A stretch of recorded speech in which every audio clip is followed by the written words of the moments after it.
the X factor here. How quickly do they get picked off? Because this is a relatively heavy Zealot and Immortal composition, and if those Stalkers, if their attention is focused anywhere else, those Void Rays are going to be able to charge up and rip through those units. So Snicksnipe pulling back now with all of his units. He does have a Forge up at the moment on 5 gates, producing his first Colossus and trying to take down his Destructible Rocks, which will fall, but here comes Greed one more time. Greed pushing in with his Stalkers. The Zealots are now at the front for Snicksnipe, but Snicksnipe is afraid to engage. He does pull back. Guardian Shield down for Greed, and Greed going to be able to move up and pick off a couple of Zealots very easily. And here we go. He's continuing to push all the way into the natural. Some decent force fields going down. Void Ray is doing a ton of damage, but the first Colossus is now out. That's going to be nullifying any Void Rays, and this engagement could be extremely decisive here in terms of who's actually going to win the game, as it looks like Greed wants to commit very heavily to this attack. Yeah, but now this Colossus is doing a ton of damage. So Stalker's doing exactly what they should be. They were going after the Void Rays. Well, initially, they were picking off a lot of those Void Rays. Picked off 2 immediately. Allowed the third one to do a little bit more damage than I think it should have. But he does end up moving away with that Void Ray. A Sentry going to die in transit as well. Poor Sentry never had a chance. There he goes. Let's take a look at the aftermath, though. 94 supply to 78 in favor of, Snicksnipe. Also taking a look at the A tab, we do have worker supply 57 to 43 advantage for Snicksnipe again, and he's up in army supply. So he does look very good at this point, going to his third, going to that gold, and his economy is going to be in great shape as he is transitioning to tech. Looks like he just finished Thermal Lance as well, and that Colossus heavy build that's coming up now is going to be very effective for him moving into the late game. Yeah, looks like Greed is actually gearing up to expand as well, knocking down those Destructible Rocks. Not going to try and take that gold expansion, which I think is a very smart choice. He is going to take out the Destructible Rocks, though, so maybe he will expand there, but I would definitely like to see him just take that further back expansion, because he is definitely on the back burner here. He knows his opponent is going to be massing up a ton of Colossus, and it is just very, very scary, you know, when you've got no Colossus and your opponent has a big Colossus advantage, and that Nexus is just about finished. So as soon as that Nexus finishes, there's just going to be a ton of minerals flooding into Snipe's economy. He's going to be able to make tons and tons of Zealots. Yeah, that's it is an interesting decision to go for that gold, like you were mentioned, because it's so hard to defend on this map. These Colossus are going to be able to position themselves around. Oh, we'll get to that in a second. There was the Colossus now moving up, hitting those Stalkers a couple of times, forced back for just a moment. We finally do have a couple of upgrades coming for both our players. Snicksnipe is done with +1 weapons. He is going to +1 armor. He could catch his opponent a little bit unawares with a pretty good-sized force, move up there and strike with that upgrade advantage, because very soon his opponent is going to be on +1 weapons as well. And it looks like he does want to move up. He's going to at least push up to his pylon, be able to reinforce pretty well. Here it comes, the Colossus at the back, ranging very well. The Guardian Shield comes down. A lot of damage being done to these Stalkers. These Immortals that are in this composition still doing a world of damage. However, these Void Rays basically have free reign to take out these Colossus. They're not being shot down all that effectively. Now finally being targeted, but they are charged up. They get almost 2 Colossus kills, but I say almost because that second Colossus not really being hit all that bad. He does move forward. There's the GG out of Greed, and Snicksnipe taking game number 1 here for University of Houston. Yeah, interesting game there. Just an extremely unorthodox opening, and Greed just couldn't really get back in the game. He was behind in tech and econ the entire game, and that's really all there is to be said about that game. Pretty well played overall from Snipe, I suppose. Looks like next up we're going to have a TVT on GSL Crevasse. All right, wonderful. GSL Crevasse, I'm excited for that map. I do love this map, so we'll go ahead and move into that one. Let's see, today is 3/27/11. Just saving these audio files. This is NYU versus U of H, and this is game 1. So that was Snicks. All right, so what I'm going to do, guys, real quick while we get things set up is I'm going to head into a quick commercial break. We will be back here in just one moment again for the CSLs. You guys on the other side. Oh, looks like there was one that came up. Haha! I didn't have to do anything. How did that work out? I guess someone else has mod ability. Too easy. Here. Yeah, that's weird. Maybe multiple people logged in as me. Ooh, feeling weird now. But okay, so we'll go ahead and join this match. And again, guys, want to let you know that this is Cat's Pajamas with NYU. We are broadcasting round of 32 action, day number 4 here of the CSL playoffs. Hope you guys have enjoyed everything thus far. This is a matchup between University of Houston and New York University. University of Houston was number 1 seed out of the Leviathan division. They beat all the other top seeds head-to-head and put them in the lead of a 4-way tiebreak. So ridiculous. All 4 playoff teams from Leviathan were tied in score. University of Houston was 14-3 overall. They have 5 Masters players and 4 Diamond players. New York University was number 4 in the Valkyrie division, quote-unquote barely making it in after 3-0ing Oberlin to overtake them and take the spot. That's from my notes. Their overall record was 13-4. They have 7 Masters players and 8 Diamond players on their team. And I'm pretty familiar with a lot of the University of Houston players because about their entire CSL team actually came up for the Midwest Championship and had the pleasure of meeting them all. So very, very good players. Players like Exo and TriMaster part of that team. And I'm really looking forward to this game number 2. So looks like our players are, well, let's see. Railgun is ready. Let's see if TriMaster is ready.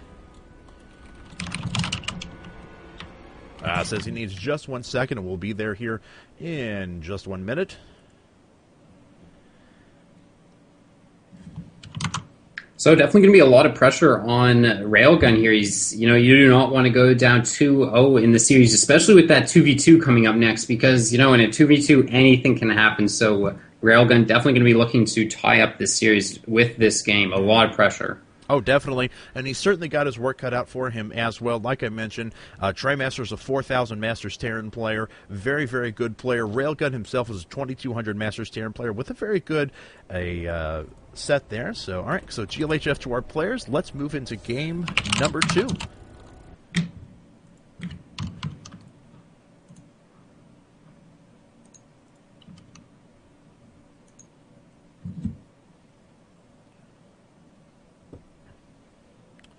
All right, guys, and the game is loading.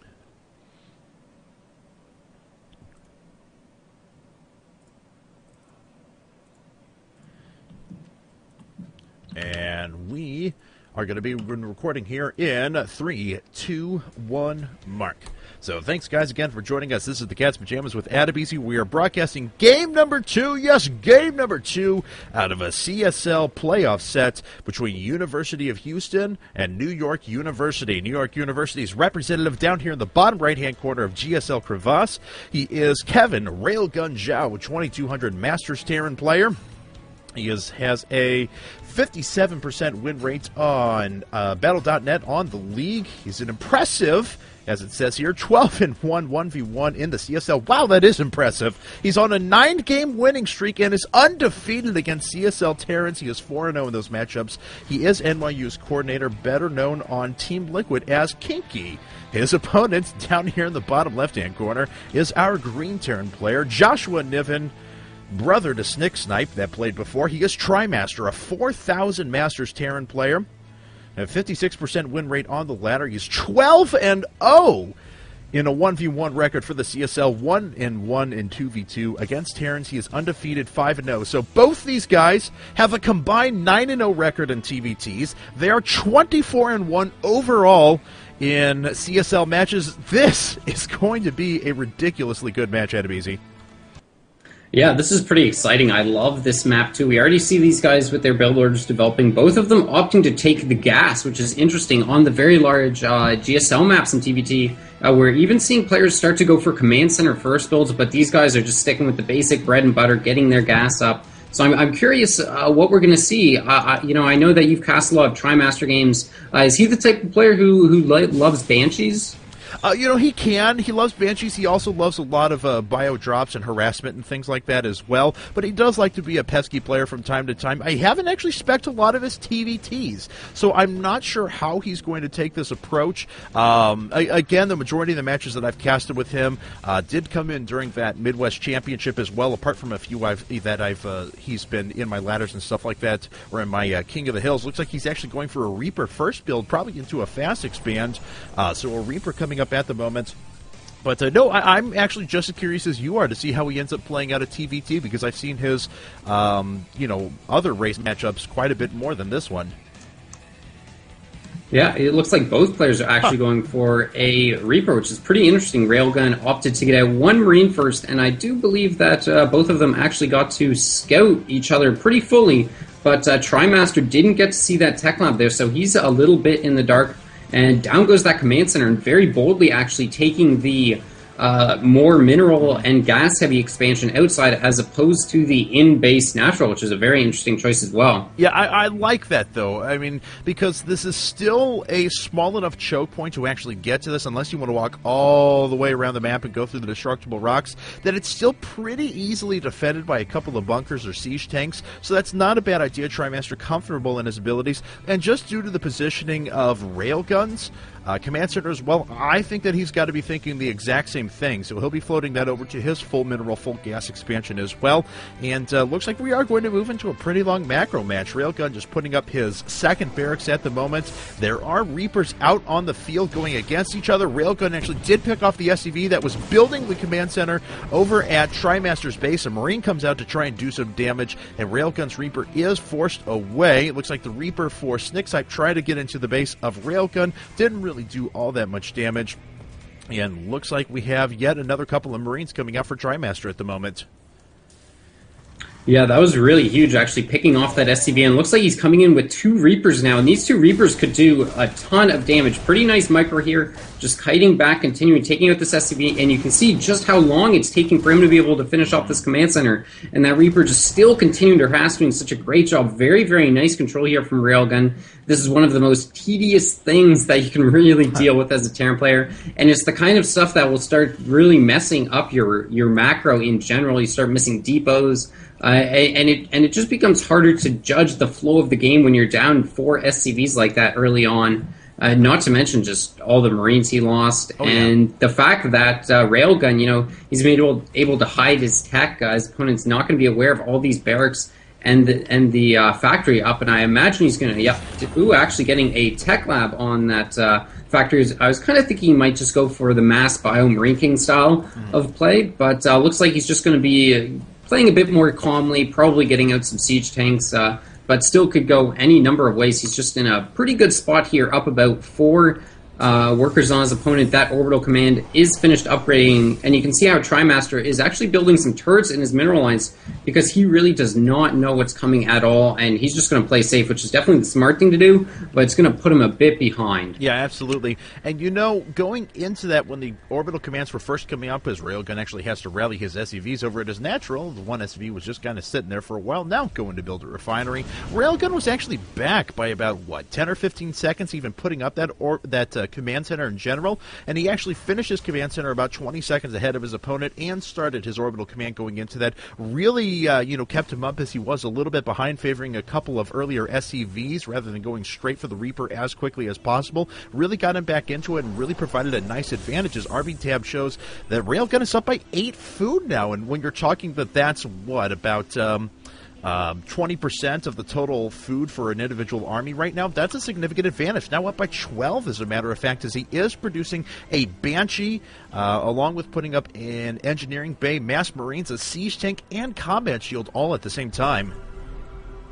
Yeah, he is all over the place, and unfortunately TriMaster has just been supply capped for a pretty ungodly amount of time. 2 depots just finishing now, so supply definitely going to shoot up quite a bit. You see it just shot up about 8 supply, I think, so he's not too far behind, but you can see it is 67 supply to 54, and depending how much damage this Banshee can do, that gap could get quite a bit bigger, but it looks like he just wants to play passively and keep that Banshee back with his army. Now it looks like he is moving it out a bit, but it has been seen, so I would imagine that TriMaster will be able to position his Marines in a pretty good manner to deflect any kind of incoming harass. So it definitely might actually be the best choice to not move out with the Banshee at this point. Yeah, I'd be curious to see if he saves those up, possibly even just for their DPS, gathers a few of them, then moves them up with his army to pick off a couple of rogue siege tanks and use them for positioning. Looks like, though, he is just transitioning out of Banshees altogether. I mean, he switched up a reactor onto his starport for a little while, producing double medevac, so going to that very, very Marine tank-heavy composition, and we actually have a bunch of Stim Marines running out there trying to pick off that Banshee, and they do not! That Banshee getting away with 2 kills and 8 points of health, going to run away as fast as possible, come back for a sweet, sweet repair. Back here on Trimaster's side, though, he is continuing to produce Marines and siege tanks, but once again supply blocked, and supply